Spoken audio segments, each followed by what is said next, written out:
So hey there digital friends, and welcome back to Digital Visions, and in this video you're going to see the unboxing and mini review of the LG G8 X10Q. So before entering the review of this product, let's see the unboxing first.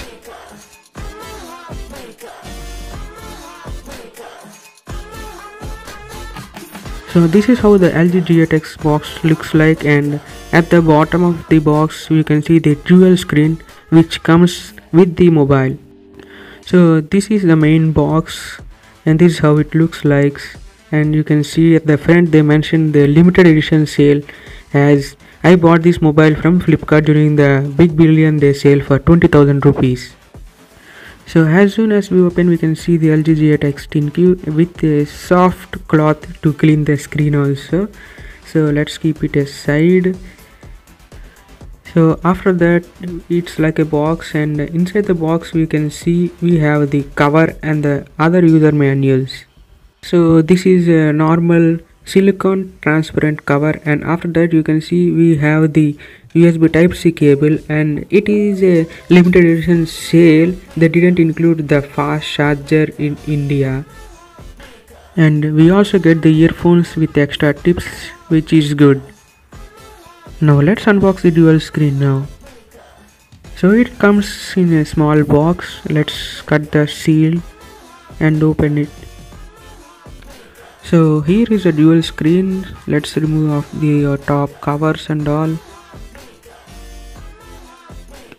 So this is how it looks like, and they also given a small adapter which we can use it while charging the device, and it's magnetically connected. So this is how we connect this dual screen. Just place the phone in the case and that's it. So this is how it looks when it is in the dual screen. So before getting into the device, let's see the configuration overview. So this LG G8X comes with a 6.4-inch Full HD Plus display which is OLED and has a HDR10 support, and comes with a Corning Gorilla Glass 6 screen protection. It has a 6 GB of RAM and 128 GB internal storage. This device is powered by Snapdragon 855, and it comes with a dual camera setup which is 12 megapixel main camera and 13 megapixel wide angle camera. It also comes with stereo speakers and 4000 mAh battery with fast charging.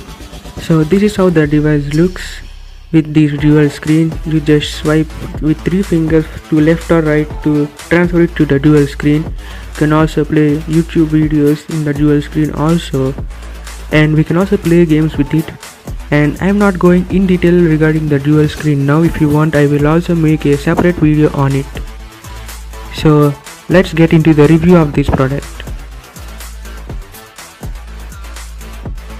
So welcome to the review guys, and as I said, it's a mini review. I'm not going in depth of the mobile, and I will just give you some idea how this device works and what are the pros and cons.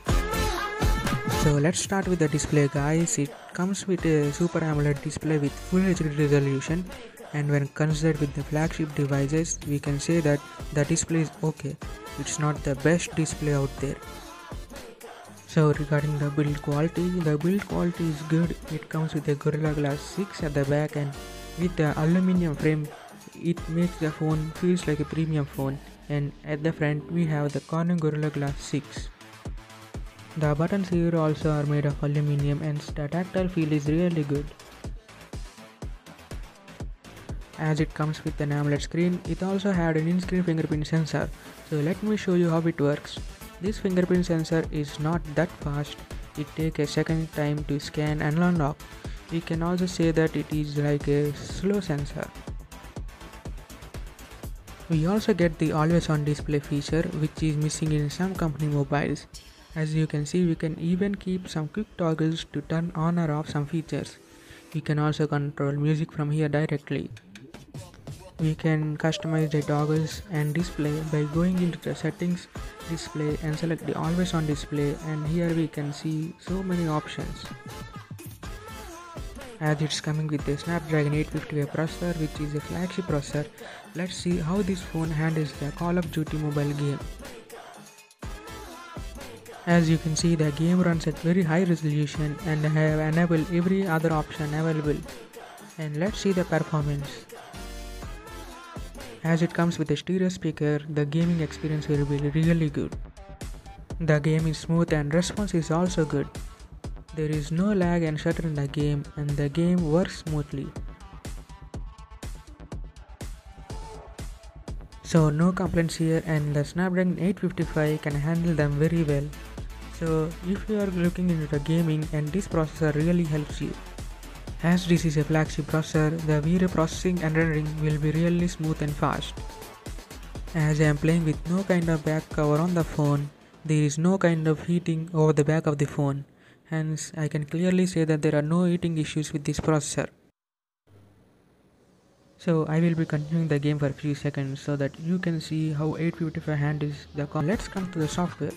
The software here is a custom OS by LG and it's not that good. There are bugs in the software and the software is not that attractive. In the daily usage we can notice few bugs sometimes and that won't cause any major issues. It runs on Android 10 and LG released the timeline for updates, and Android 11 will be released for the G8X in the Q2 2021. The software has some customizations where we can customize the lock screen, fonts, etc. Now let's talk about the battery. The battery here is a 4000 mAh and we can say it lasts a whole working day. The battery backup is good and we can easily get a screen on time of 6 to 7 hours per charge. And it also supports the 25 watt fast charging, hence there is no complaints regarding the battery. We can apply fast charging by using the Type-C cable provided by the box. As I purchased this phone during the sale, they didn't provide me a charger, hence I am using a secondary charger for charging of the device. To the left side of the charging port we can see a 3.5mm jack and this supports hi-fi DAC. This means we can get and listen to high quality sounds. It also supports the DTX 3D surround sound which we can enable from the settings or from the toggles in the notification bar. The audio quality from this 3.5mm jack is really good. Now let's talk about the camera. This device comes with a 12 megapixel main camera and 13 megapixel ultra wide camera. This is the area it performs really good. A good 12 megapixel camera with OIS really gives good photos and videos. We can even record 4K videos up to 60 FPS easily. And there is also a manual camera option which has so many settings to tune to get the perfect camera output. The front camera is bad as it doesn't have an autofocus system. Here are some sample pictures.